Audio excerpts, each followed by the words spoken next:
तो आपका स्वागत है फिर से हमारे यहाँ पर वीडियो में। तो आज हम देखने वाले हैं हिंदी एनसीईआरटी बुक हिंदी का चैप्टर 2 दादी माँ।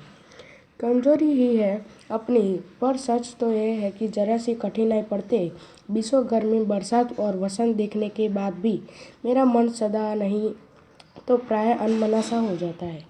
मेरे शुभचिंतक मित्र मुंह पर मुझे प्रसन्न करने के लिए आने वाली छुट्टियों की सूचना देते हैं। पीठ पीछे मुझे कमज़ोर और जरा सी प्रतिकूलता से घबराने वाला कहकर मेरा मजाक उड़ाते हैं। सोचता हूँ अच्छा अब कभी न उन बातों को न सोचूंगा। ठीक है, जाने दो, सोचने से होता ही क्या है। पर बस मेरी आंखों के सामने शरद सी शीत किरणों के समान स्वच्छ शीतल की किसी की धुंधली छाया नाच उठती है। मुझे लगता है जैसे क्वार के दिन आ गए हैं। मेरे गांव के चारों ओर पानी हिलोरे ले रहा है। दूर के सिवान से बढ़कर आए हुए मोथा और साई की अधगली घासें में गेहूं और वन प्याज की जड़ें तथा नाना प्रकार की बरसाती घासों के बीच सूरज की गर्मी में खोलते हुए पानी में सड़क कर एक विचित्र गंध छोड़ रहे हैं। रास्तों में कीचड़ सूख गया है और गांव के लड़के किनारों पर जाग भरे जलाशयों में धमाके के साथ कूद रहे हैं। अपने अपने मौसम की अपनी अपनी बातें होती है। अषाढ़ में आम और जामुन न मिले चिंता नहीं है। अगन में चिवड़ा और गुड़ न मिले दुख नहीं है। चैत के दिनों में लाई के साथ गुड़ की पट्टी न मिले अफसोस नहीं है। पर क्वार के दिनों में इस गंधपूर्ण जाग भरे जल में कूदना न हो तो बड़ा बुरा मालूम होता है। मैं भीतर उड़क रहा था तो 2 दिन 1 दिन ही तो कूद सका था। नहा धोकर बीमार हो गया। हल्की बीमारी न जाने क्या मुझे अच्छी लगती है। थोड़ा थोड़ा ज्वर हो गया, सर में साधारण दर्द और खाने के लिए दिन भर नींबू और साबू। लेकिन इस बार ऐसी चीज़ नहीं थी। ज्वर तो जो चढ़ा था तो चढ़ ही गया, रजाई पर रजाई, और उतरा रात 12 बजे के बाद।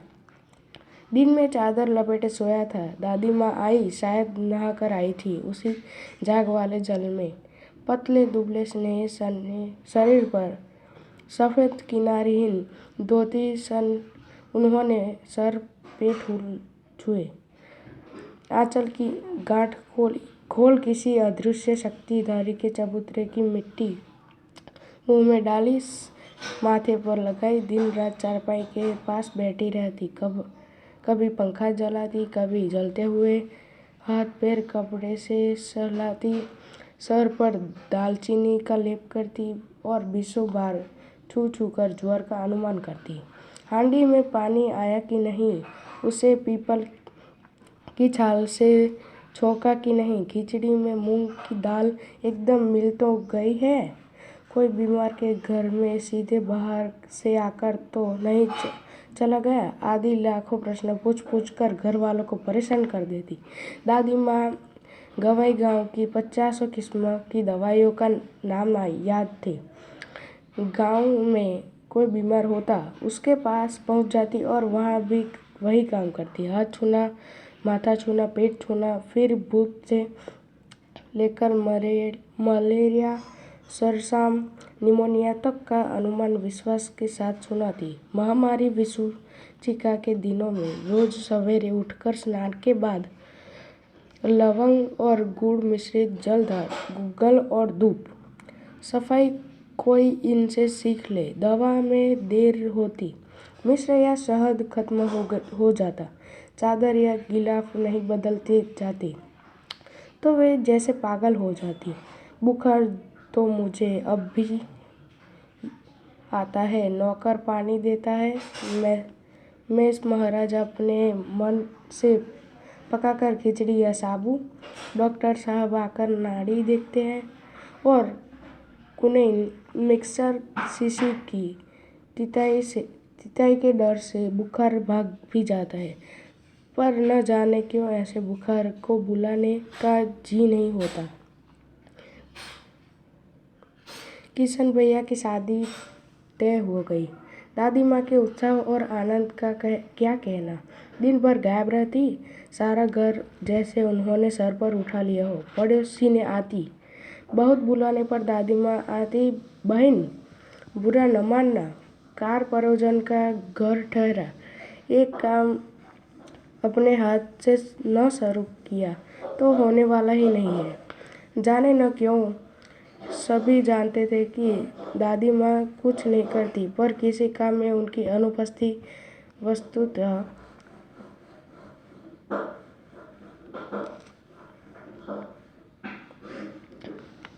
वस्तुतः विलम्ब का कारण बन जाती। उन्हीं दिनों की बात है। एक दिन दोपहर में घर लौटा। बाहरी निकसार में दादी माँ किसी पर बिगड़ रही थी। देखा पास के कोने में दुखी रामी चाची खड़ी थी। सोने न होगा धन्नो, रुपये मैं सूद के 1000 दे दे। तेरी आंख में तो शर्म नहीं है। मांगने के समय कैसी आई थी, पैरों पर नाक रगड़ती फिरी। किसी ने एक पाई भी न दी। अब लगी है आजकल करने, फसल में दूंगी। अब क्या तेरा खातिर दूसरी फसल कटेगी। दूंगी मालकिन। रामी की चाची रोती हुई दोनों हाथों से आंचल पकड़े दादी माँ के पैरों की ओर झुकी। बिटिया की शादी है, आप न दया करेंगी तो उस बेचारी का निस्तार कैसे होगा। हट हट, अभी नहा के आ रही हूँ। दादी माँ पीछे हट गई। जाने दो दादी, मैं इस अप्रिय प्रसंग को हटाने की गरज से कहा, बेचारी गरीब है, दे देगी भी कभी। चला है समझाने। मैं चुपके से आंगन की ओर चला गया। कई दिन बीत गए, मैं इस प्रसंग को एकदम भूल सा गया। एक दिन रास्ते में रामी चाची मिली। वह दादी को पुतो फलो दूधो नहाओ का आशीर्वाद दे रही थी। मैंने पूछा, क्या बात है धन्नो चाची। तो उसने विहल होकर कहा, उरीन हो गई बेटा, भगवान भला करे। हमारी मालकिन का कल ही आई थी, पीछे का सभी रुपया छोड़ दिया, ऊपर से 10 रुपये का नोट देकर बोली, देखना धनो, जैसी तेरी बेटी वैसी मेरी बेटी। 10-5 के लिए हंसाई न होए। देवता है बेटा, देवता। उस रोज तो बहुत डांट रही थी। मैंने पूछा, वह तो बड़े लोगों का काम है बाबू, रुपया देकर डांटे भी न तो लाभ क्या। मैं मन ही मन इस तर्क पर हंसता हुआ आगे बढ़ गया। किशन के विवाह के दिनों की बात है। विवाह के 4-5 रोज पहले ही औरतें रात भर गीत गाती हैं।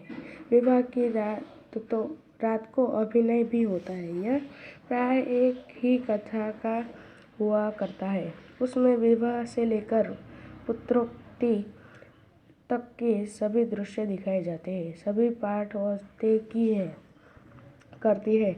मैं बीमार होने के कारण बारात में ना जा सका।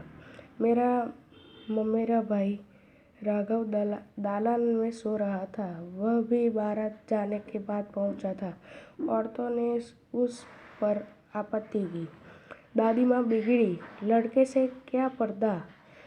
लड़के और ब्राह्मण का मन एक सा होता है। मुझे पास ही एक चारपाई पर चादर ओढ़ाकर दादी माँ ने चुपके से सुला दिया। बड़ी हंसी आ रही थी। सोचा कहीं जोर से हंस दूं, भेद खुल जाए तो निकल बाहर आ जाऊंगा। पर भाभी की बात पर हंसी न रुकी और भांडा फोड़ गया। देबू की माँ ने चादर खींच ली। कहो दादी, यह कौन बच्चा सोया है, बेचारा रोता है, शायद दूध तो पिला दूं। हाथापाई शुरू की। दादी माँ बिगड़ी, लड़के से क्यों लगती है। सुबह रास्ते में देबू की माँ मिली। कल वाला बच्चा भाभी। मैं वहाँ से जोर से भागा और दादी माँ के पास जा खड़ा हुआ। वस्तुतः किसी प्रकार का अपराध हो जाने पर जब हम दादी माँ की छाया में खड़े हो जाते हैं अब तो अभयदान मिलता है। स्नेह और ममता की मूर्ति दादी माँ एक बात कैसी कैसी मालूम होती है। परिस्थितियों का वात्य चक्र जीवन को सूखे पत्ते सा कैसा नचाता है, इसे दादी माँ खूब जानती थी। दादा की मृत्यु के बाद वे बहुत उदास रहती। संसार उन्हें धोखे की टट्टी मालूम होता। दादा ने उन्हें स्वयं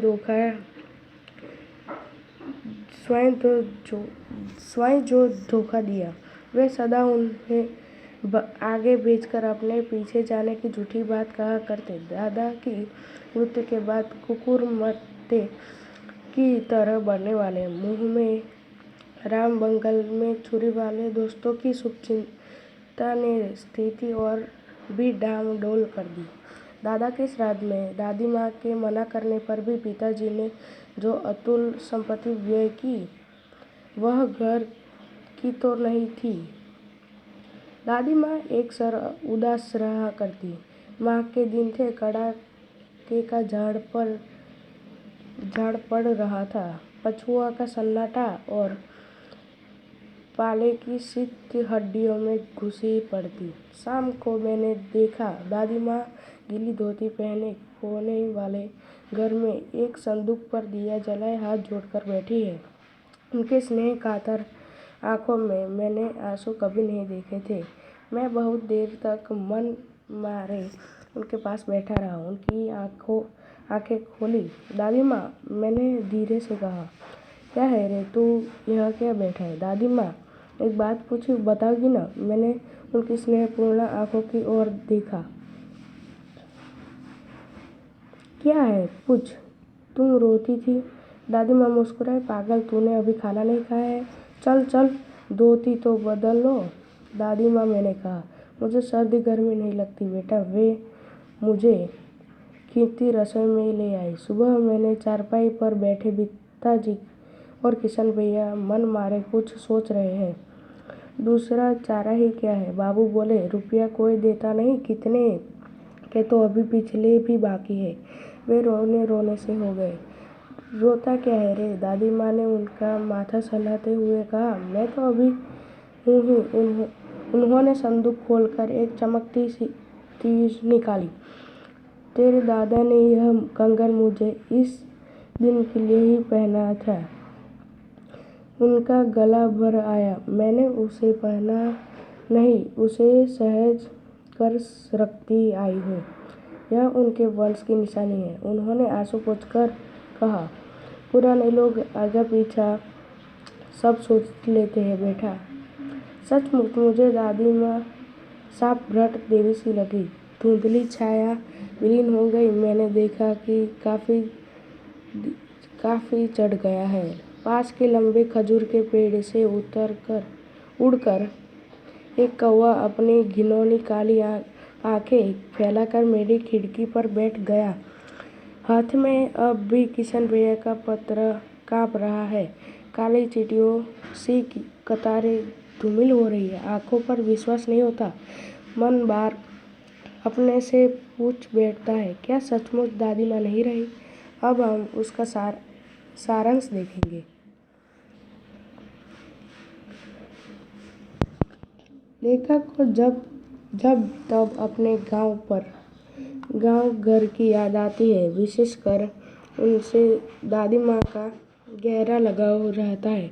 आज अचानक उनकी मृत्यु की खबर सुनकर वह स्तब्ध हो गया है और बचपन से लेकर अब तक दादी के साथ बिताए लम्हे उनकी आंखों के सामने घूम रहे हैं। लेखक वार के दिन याद करते हैं जब चारों ओर पानी भरा रहता था और दूर से बहकर आई घास के सड़ने की एक अजीब सी महक हवा में फैली रहती थी। इसी मौसम में झाग वाले पानी में तालाब में कूदकर नहाना बच्चों को बहुत अच्छा लगता था। हाथ पैर इसी पानी में एक दो बार नहा लेने से लेखक बीमार पड़ गया था। दादी दिन रात उनकी चारपाई के पास बैठी रहती और हाथ पैर छूकर ज्वर का अनुमान करती, पंखा जलाती, लेप करती और बीमारी दूर करने के लिए विशेष प्रकार का भोजन तैयार करती। विशेष प्रकार का भोजन तैयार करती। उन्हें गांव की 50 किस्म के दवाइयों के नाम याद थे। गांव में किन्हीं कोई बीमार होता तो वे उसके पास पहुंच जाती और यह अपनी दवाई शुरू कर देती। लेखक के बड़े भैया की शादी तय हुई तो दादी माँ का उत्साह देखने से ही बनता था। यूँ तो वे कोई काम नहीं करती थी, लेकिन किसी काम में उनकी अनुपस्थिति का विलंब कारण बन जाती थी। उन्हीं दिनों ने लेखक दादी माँ को सूद के पैसों के लिए रामी की चाची पर कठोरतापूर्वक बिगड़ते देखा। वह आंखों में आंसू लिए दादी माँ से मिन्नतें कर रही थी। उसकी बेटी की शादी थी, पर दादी अपने पैसे छोड़ने को राजी ही न थी। लेखक से यह सब देखा न गया तो वह वहाँ से खिसक लिए। कुछ दिनों बाद रामी की चाची से लेखक ने जाना कि दादी माँ ने उनका सारा कर्ज माफ़ कर दिया और 10 रुपये देकर बेटी की शादी में मदद भी की। ये घटनाएं दादी की कठोर प्रशासनिक प्रवृत्ति के साथ उनके कोमल स्वभाव को भी उजागर करती है। विशेषकर लेखक उनका लाडला था और उसे लगता था कि किसी प्रकार अपराध हो जाने पर दादी माँ की छाया में खड़े हो जाने से अभय दान मिल जाएगा। दादाजी की मृत्यु के बाद दादी माँ बहुत उदास रहने लगी थी। धोखेबाज शुभचिंतकों की वजह से ही परेशानी काफ़ी बढ़ गई थी। लेखक के पिता ने दादाजी के श्राद्ध में काफ़ी रुपये खर्च कर दिए थे। एक शाम माघ के कड़ाके की ठंड में नहाकर गीली धोती पहने दादी माँ संदूक पर दिया जलाए और हाथ जोड़े बैठी थी। उनकी आंखों में आंसू देखकर लेखक से रहा नहीं गया।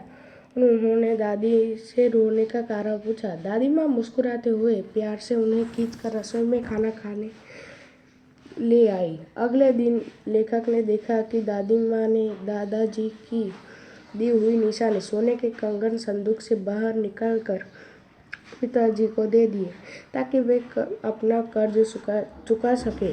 लेखक को दादी माँ किसी श्रापग्रस्त देवी सी लगी।